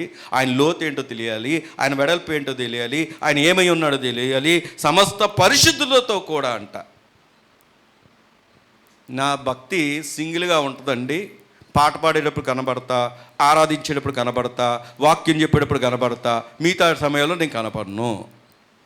ఎందుకంటే నా భక్తి ఎలాంటిదో తెలుసా? నేను సోలో, దేవుడు యాక్సెప్ట్ చేయడు. కేవలం అలాంటి సమయంలో కనబడితే దేవుడు యాక్సెప్ట్ చేయడు. దేవునికి కావాల్సింది ఏంటో తెలుసా? సమస్త పరిశుద్ధులతో, తోటి వారితో సహవాసం ఉండాలి, సంఘంతో అనుబంధం ఉండాలి, సేవకులతో అనుబంధం ఉండాలి, ఆరాధన క్రమాలతో అనుబంధం ఉండాలి, దేవుని వాక్యం యొక్క లోతు తెలియాలి, ఆయన ప్రేమ తెలియాలి, ఆయన వాత్సల్యం తెలియాలి, ఆయన ఏం చేయగలడో తెలియాలి. ఇది చేసినప్పుడు నీ జీవితంలో కింద వచనం, అమ్మా నిద్రపోతున్నావు విను, వర్తిస్తుంది. ఏంటో తెలుసా?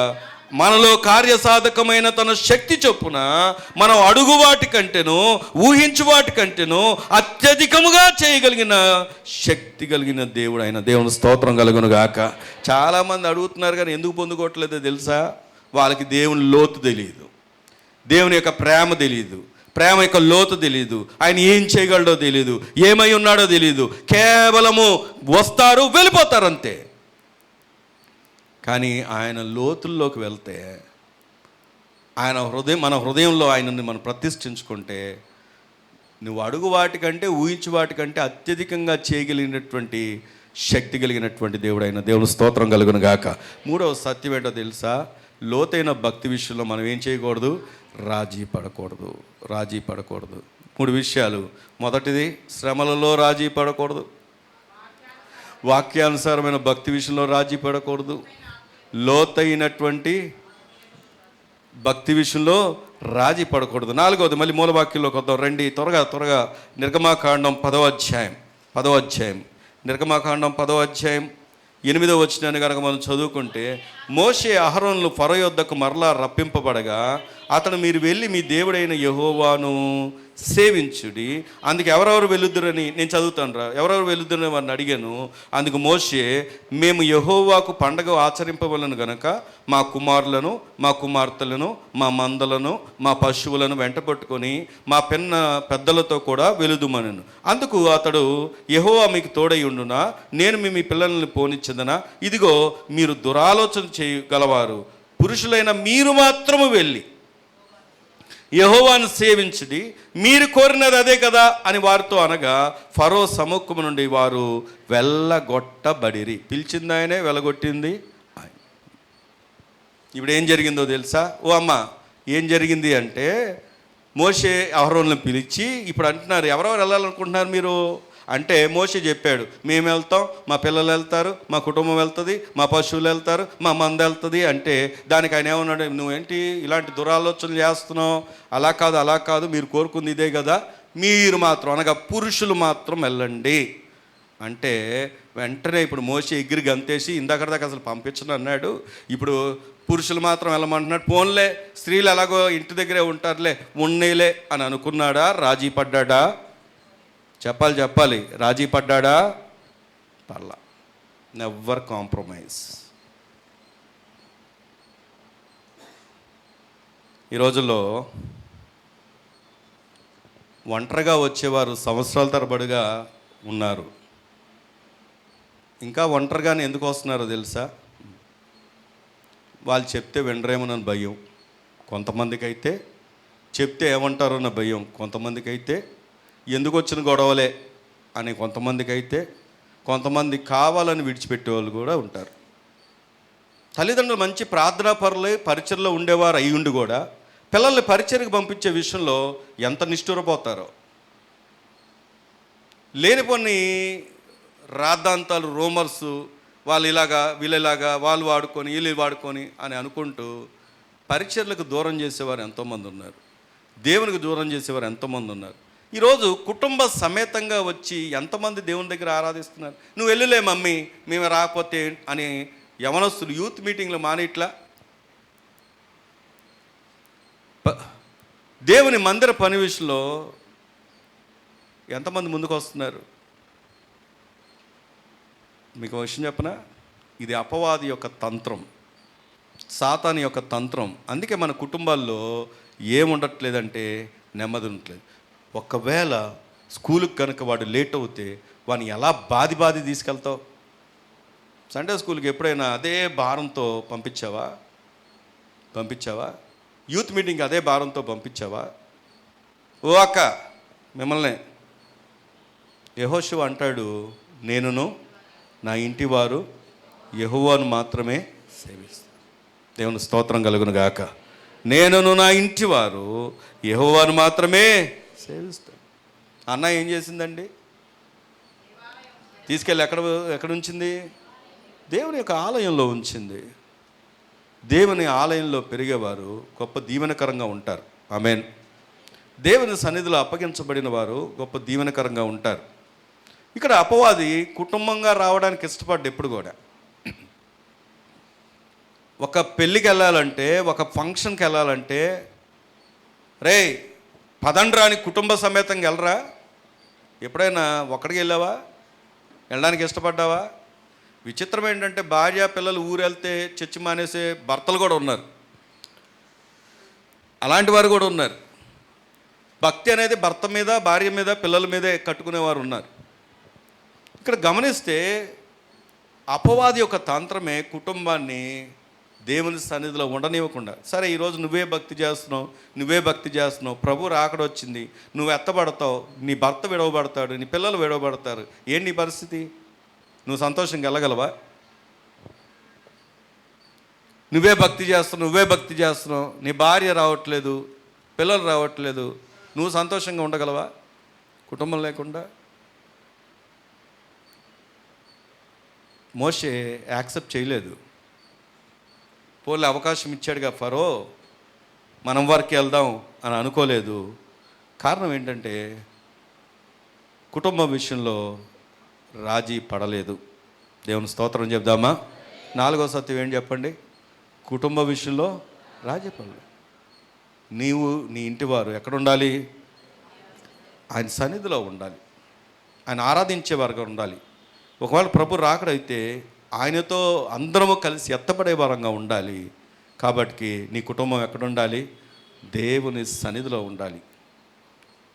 మిగతా వాటికి కాలేజీలు మార్పిస్తావు కదా, మిగతా వాటికి స్కూల్స్ మార్పిస్తావు కదా.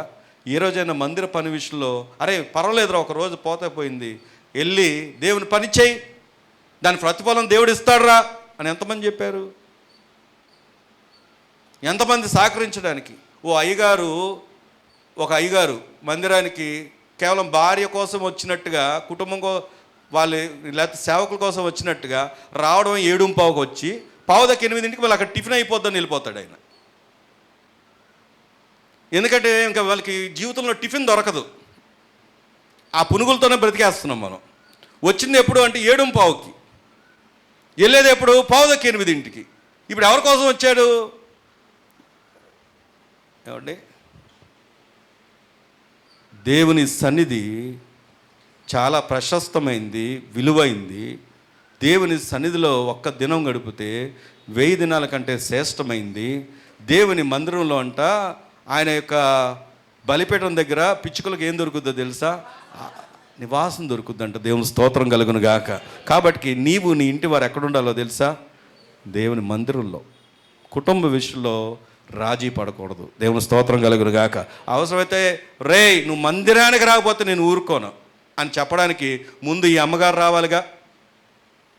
ఈ అమ్మగారికే బాగోపోతే మొట్టమొదటిగా మానేసేది ఏదైనా ఉందంటే మందిరమే. పిల్లలు ఎలా మారుతారు? ఈ అయ్యగారు మానేసేది మందిరమే. పిల్లలు ఎప్పుడు వస్తారు? నువ్వు చూపించడానికి మాదిరి ఏది? 4వ సత్యం, కుటుంబ విషయంలో రాజీ పడకూడదు. ఆయన ఏం రాజీ పడలేదు. 5వ విషయం చూసుకొని ముగించుకుందాం, టైం లేదు కనుక ఒక 5 నిమిషాలు. నిర్గమాకాండం 10వ అధ్యాయం, నిర్గమాకాండం 10వ అధ్యాయము 24వ వచనాన్ని కనుక మనం చూస్తే, ఫరో మోషేని పిలిపించి, మీరు వెళ్ళి యెహోవాను సేవించుడి, మీ మందలు మీ పశువులు మాత్రమే ఇక్కడ ఉండవలను, మీ బిడ్డలు మీతో కూడా వెళ్ళవచ్చును అనగా, మోషే మా దేవుడైన యెహోవాకు అర్పించవలసిన బలుల నిమిత్తము హోమార్పణ నిమిత్తము నీకు మాకు పశువులను ఇయ్యవలను, మా పశువులను మాతో కూడా రావలను, ఒక్క డెక్కైనను విడవబడదు. మా దేవుడైన యెహోవాను సేవించుటకు వాటిలో నుండి తీసుకొనవలను, మేము దేనితో యెహోవాను సేవింపవలను అక్కడ చేరకమును మాకు తెలియదు అని గట్టిగా దేవుని స్తోత్రం చెప్దామా? ఒక మాట అండి, ఇప్పుడు మోషే అహరోనుని మళ్ళీ ఆయన పిలిపించి, మీరు గమనిస్తే పిలిపిస్తున్నాడు. ఫస్ట్ ఆయన వీళ్ళు వెళ్ళారు, కానీ అక్కడ ఇప్పుడు పిలిపిస్తున్నాడు. ఎందుకంటే ఫరోకి ఏం లేదో తెలుసా? నెమ్మది లేదు. దేవుడు అంతగా ప్రెషర్ పెట్టేస్తున్నాడు, దేవుడు అంతగా ఒత్తిడి తెచ్చేస్తున్నాడు, అంతగా తెగుళ్ళు తెచ్చేస్తున్నాడు. దేవుని మాటను వినని వారికి ఎప్పుడు కూడా అదే పరిస్థితి. ఏం జరిగిందో తెలుసా? పిలిపించాడు. ఈసారి అన్నాడు, సరే నువ్వు అడిగినట్టుగానే మీరు అందరూ వెళ్ళండి, పశువులు వదిలేయండి అన్నాడు. ఒక్క మాట, ఒక మానవ రీతిగా ఆలోచన చేద్దాం. మనమైతే ఏం చేస్తాం? పశువులను ఎవరు పట్టించుకుంటారండి? మందలతో ఏం పని ఉంది? ముందు మనల్ని విడిచిపెట్టేశాడు, అమ్మయ్యా అని అనుకోమా? కానీ మోషే రాజీ పడలేదు. దేవుని స్తోత్రం చెప్దామా? గట్టిగా చెప్దామా? 5వ సత్యం, సంపద విషయంలో రాజీ పడకూడదు. పక్కన చెప్పండి అన్నమాట. ఏ విషయంలో? ఈయన ఈ సంపద, తన మనస్సు సంపద మీద లేదు. దేని మీద ఉంది చెప్పండి? దేని మీద ఉంది? దేనికోసం కావాలంటే పశువులు మంద. ఆ రోజులో ధనవంతులు ఎలాగంటే ధనాన్ని దేనితో పోల్చేవారంటే పనివారిని, పశువులను, మందలను బట్టి ధనవంతులుగా. అందుకే అబ్రహాం దగ్గర మనకు కనబడుతుంది అన్నమాట. ఇప్పుడు ఎందుకు విషయం చెప్తున్నానంటే, ఈయన మనసు సంపద మీద ఉందా? పశువులు మందలు ఉండాలని కోరుకుని అడిగాడా? కాదు. దేనికోసం తెలుసా? వాటితో దేవుణ్ణి ఆరాధించడానికి, దేవుని ఎదుట బలి అర్పించడానికి. దేవుని స్తోత్రం కలుగును గాక. అంటే తనకి ఇచ్చిన దాన్ని దేవునికి ఇచ్చే విషయంలో నమ్మకంగా ఉన్నాడు. ఒక మాట సూటిగా అడగనా మిమ్మల్ని, మీ గుండెల మీద చేసుకొని చెప్పండి, దేవుని మందిరానికి నేను అందరూ ఇచ్చాము అన్నోళ్ళు చెప్పండి. దేవునికి మేము మానకుండా ప్రతి నెల దేవునికి చెల్లించవలసింది చెందవలసింది మానకుండా ఇస్తున్నాం అన్నోళ్ళు చెప్పండి, గుండెల మీద చేసుకొని. అపవాది సాతాను ఏం చేస్తాడు అంటే, దేవుడు నీకిచ్చిన దాన్ని తనకివ్వడానికి నేను ఇష్టపడకుండా చేస్తాడు. అందుకే నీ దీవెన ఆగిపోయింది, అందుకే నీ ఆశీర్వాదం ఆగిపోయింది, అందుకే నువ్వు చేస్తుంది ఏది నిలబట్టలేదు, అందుకే నువ్వు ఎంత పరుగులెత్తుతున్నా ఏమి సాధించలేకపోతున్నావు. కారణం ఏంటో తెలుసా? దేవునికి ఇచ్చే విషయంలో నిన్ను అపనమ్మకస్తుడు చేస్తున్నాడు, రాజీ పడేలాగా చేస్తున్నాడు. కానీ దేవుని వాక్యం చెప్తున్నటువంటి సత్యం ఏంటో తెలుసా? ఎవరైతే దేవునికి ఇస్తారో, ఎవరైతే దేవునికి చెల్లించాల్సింది చెల్లిస్తారో వారిని దేవుడు ఎంతగా వృద్ధి చేస్తాడంటే, ఒక వచనం చూసుకుందాం రండి. దేవుని వాక్యం నుంచే ఒక వచనం చూసుకుందాం. దేవుని యొక్క పరిశుద్ధ గ్రంథం నుండి మన గనక చూసినట్లయితే,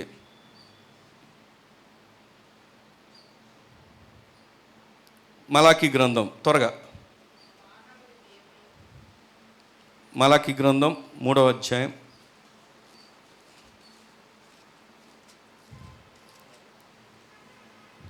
చదవండి. 3:8 మానవుడు దేవుని యొద్ద దొంగిలినా, అయితే మీరు నా యొద్ద దొంగిలితిరి. దేని విషయంలో మీ యొద్ద మేము దొంగిలితుమని మీరు అందరూ 10వ భాగమును ప్రతిష్టార్పణలు ఇయ్యక దొంగిలితిరి. ఈ జనులందరూ నా ఇద్దరు దొంగిలించుచునే ఉన్నారు, మీరు శాపగ్రస్తులై ఉన్నారు. చాలండి, తర్వాత మీరు చదువుకోండి. ఇక్కడ వచ్చినాన్ని మనం గమనించినప్పుడు మీరు శాపగ్రస్తులు అవ్వాలని దేవునికి ఆలోచన కాదు. కానీ ఎవరు శాపగ్రస్తులుగా ఉన్నారు అంటే, దేవుని దగ్గర ఎవరైతే దొంగిలిస్తున్నారో వారు ఏమై ఉన్నారు తెలుసా? శాపగ్రస్తులు. అందుకే నేటి దినాల్లో చాలామంది వారి కష్టార్జితాలని అనుభవించలేకపోతున్నారు. చాలామంది వారి ఇంటిలో కొదువులతో బ్రతుకుతున్నారు. ఎందుకో తెలుసా? దేవునికి ఇచ్చే విషయంలో అపనమ్మకస్తులుగా ఉన్నారు. మోషేకి మందతో పని లేదు, మోషేకి అక్కడ ఉన్నటువంటి సంపత్తో పని లేదు. కానీ ఆయన ఎందుకు కోరుకున్నాడంటే, దేవుడు అడిగిన దాన్ని ఇవ్వాలి, దేవుడికి ఇవ్వాలి, దేవుడికి చెల్లించాల్సింది చెల్లించాలి అని నమ్మకంగా ఉండడానికి ఎక్కడ కూడా రాజీ పడలేదు. పాట పాడుతావు, ఆరాధిస్తావు, వాక్యం చెప్తావు, బాధ్యతగా నిలబడుతున్నావు, ఆయా పనుల్లో ఉన్నావు, అన్నిట్లో సహకరిస్తున్నావు. కానీ దేవునికి ఇచ్చే విషయంలో దేవుని ఎదుట ఎలా ఉన్నావు? దేవునికి ఇచ్చే విషయంలో కోల్గేట్ గురించి మీకు తెలుసు. కోల్గేట్ కంపెనీ ఓనర్ ఎవరైతే ఉన్నారో ఆయన ఇచ్చేది 10% కాదు, ఎంతో తెలుసా? 90%. నా చిన్నప్పుడు పలపోటు డబ్బా వాడేవాళ్ళం, పలపోటు డబ్బా. ఇప్పటికీ ఎన్నో బ్రాండ్స్ వచ్చాయి, కానీ దానికి ఉన్న బ్రాండ్ వాల్యూ అలాగే ఉంది, అలాగే దీవెనకరంగా ఉంది. దేవుని స్తోత్రం కలుగును గాక. కారణం ఏంటో తెలుసా? ఎందుకంటే కొన్ని కనుమరుగైపోయిన ఎన్నో ఉన్నాయి, కానీ అది ఇప్పటికీ అలా కొనసాగుతానికి కారణం ఏంటో తెలుసా? 90%. నేను 90% ఇమ్మని మీ ధనాన్ని ఏదో నేను ఆశించి మాట చెప్పట్లేదు. మీకు సత్యం తెలియాలి, మీ ఆశీర్వాదం ఎక్కడ ఆగిపోయిందో తెలియాలి, మీ దీవెన ఎక్కడ ఆగిపోయిందో తెలియాలి, ఎందుకు మీరు వృద్ధిలోకి రాలేకపోతున్నారో తెలియాలి, ఏ విషయంలో మీరు అపనమ్మకస్తులుగా ఉన్నారో తెలియాలి. ఇది నా మాట కాదు, మీరు దొంగిలిస్తూనే ఉన్నారని దేవుడే చెప్తున్నాడు. అందుకే లూకాసు సువార్త 6వ అధ్యాయం 38వ వచనాన్ని కనుక మనం చదువుకుంటే, లూకాసు సువార్త 6వ అధ్యాయము 38వ వచనం చదువుకుంటే,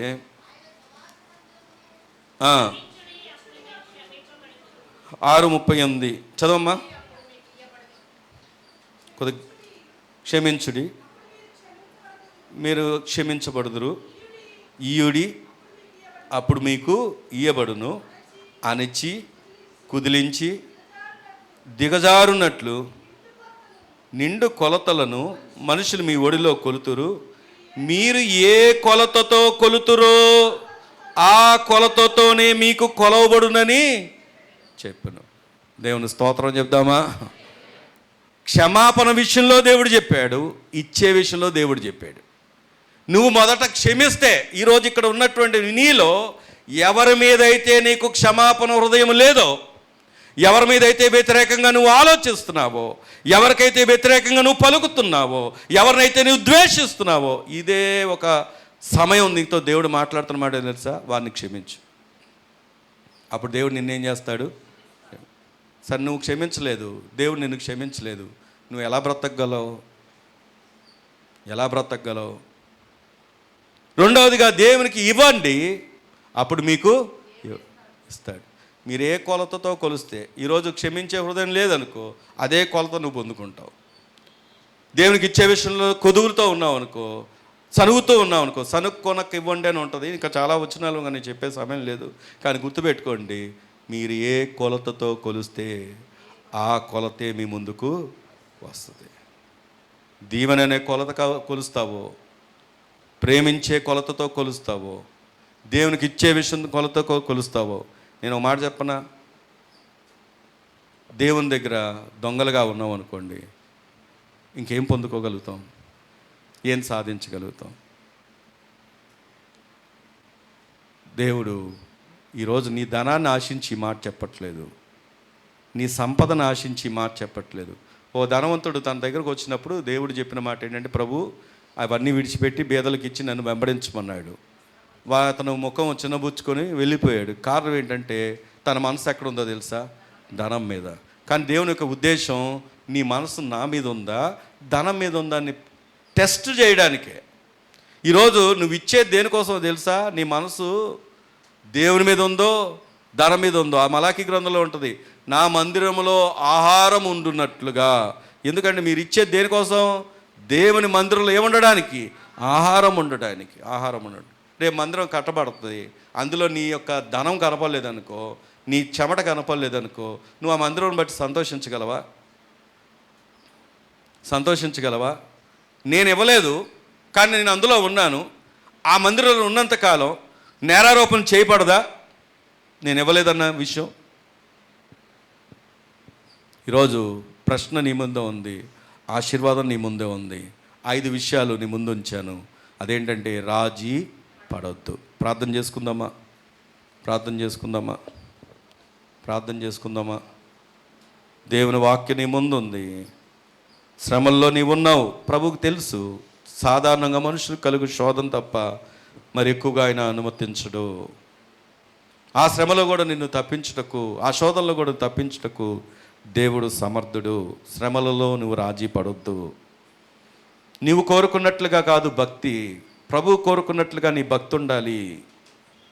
వాక్యానుసారమైన భక్తి, వాక్యానుసారమైనటువంటి ఆత్మీయ జీవితం ప్రభుని యొద్ద కోరుకుంటున్నాడు. నామకార్థపు క్రైస్తవం కాదు ప్రభు కోరుకునేది, లోతైన భక్తి. ఆ దేవుని యొక్క గొప్పతనం ఏంటో, ఆయన ఉన్నటువంటి ప్రేమ ఏంటో, వాత్సల్యత ఏంటో ఎరిగినటువంటి భక్తి నీ యొద్ద కోరుకుంటున్నాడు. కుటుంబంగా ఉండాలని ప్రభు కోరుకుంటున్నాడు. దేవుని సన్నిధుల్లో, దేవుని క్రమాల్లో, దేవుడు ఇచ్చినటువంటి మందిరంలో, సహవాసంలో నీవు నీ కుటుంబం ఉండాలన్నది దేవుని యొక్క ఆలోచన. అలాంటి కుటుంబం దీవించబడుతుంది. సంపద విషయంలో, దేవునికి ఇచ్చే విషయంలో అపనమ్మకస్తుడిగా ఉన్నావు.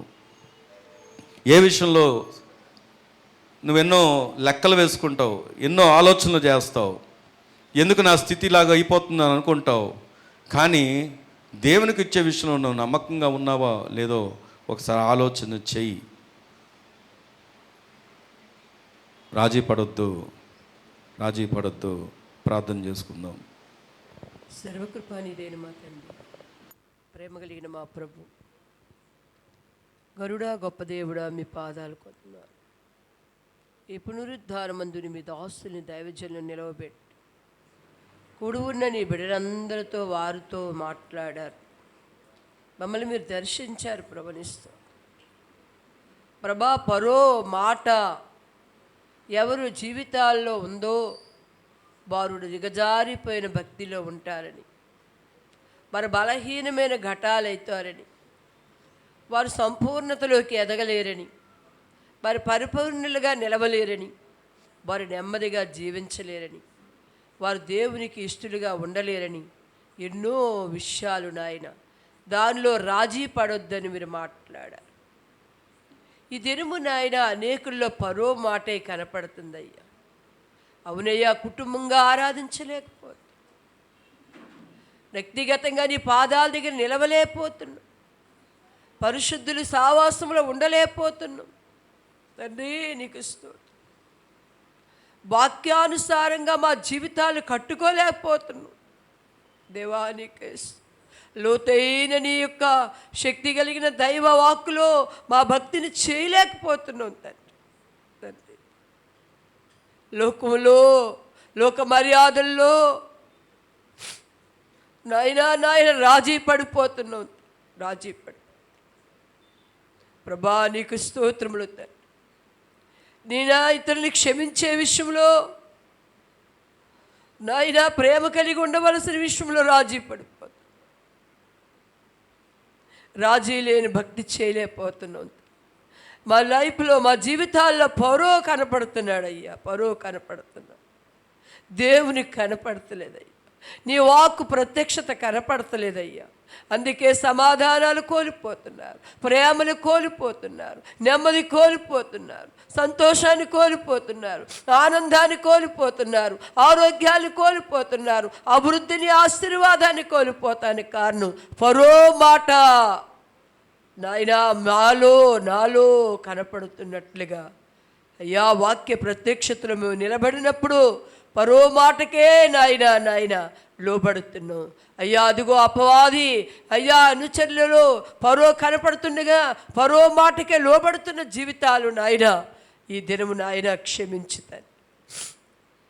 అట్టి వారుగా ఎవరున్నారో, ఏమై ఉన్నారో అట్టి నాయన వాటిలో రాజీ పడకుండా ప్రభా నీ మాటను తీసుకునేవారుగా సహాయించి, నిన్ను ప్రేమించేవారు, మమ్మల్ని మేము తగ్గించుకునేవారు, ఇతరుల్ని క్షమించేవారు, ప్రేమ కలిగి ఉండేవారు, పరిశుద్ధ సావాసంలో కుటుంబ పరంగా నాయన ఆరాధించిన ఆయన సువార్తను అందించి నీ రాజ్యము కొరకు అనేకులు సిద్ధపరిచేవారంగా, అందుకు ప్రయాసపడేవారంగా, శ్రమలో కృంగిపోకుండా నలిగిపోకుండా అయినా బండ మీద నిలబడినట్లుగా సహనముతో యెహోవా కొరకు కనిపెట్టుకునే భక్తి కలిగిన వారంగా మమ్మల్ని చేశారు.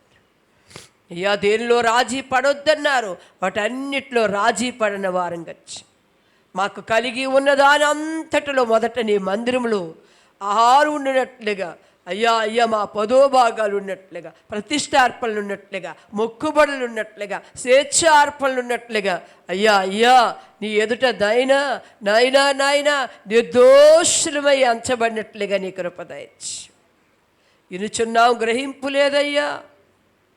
లేదు, అనుసరించలేకపోతున్నాం, ఆచరించలేకపోతున్నాం. దయతో క్షమించిన ఆయన అయ్యా హృదయాలు తెరవండి. రాతి మొండి బండ గుండెలు పగలగొట్టిన ఆయన మెత్తని మాంస హృదయాలు కలిగించి ప్రతి ఇత్తరు నాటబడి మొలకెత్తి ఫలించి ఫలములు కలిగినట్లుగా నాయన ఆ ఫలముని రాకల్లో రాజ్యంలో ఉండినట్లుగా అట్టి సంఘముగా, వ్యక్తులుగా, కుటుంబాలుగా, పరిచర్యగా మీరు దీవించి మీ దాసులు ఇంకా బలముగా వాడుకొని ఎందరైతే ఈ మాటలు విన్నారో, వినుచున్నారో నాయన వారందరి హృదయాల్లో వాక్యమన్న నీరు కట్టి నాయన రాజీ పడని భక్తిలో నీతో ఆనందించే కృప దయచేయమని నజరేయుడైన యేసు ప్రభు నామములో అడిగి వేడుకొని పొందున్నాం పరమ తండ్రి. ఆమేన్.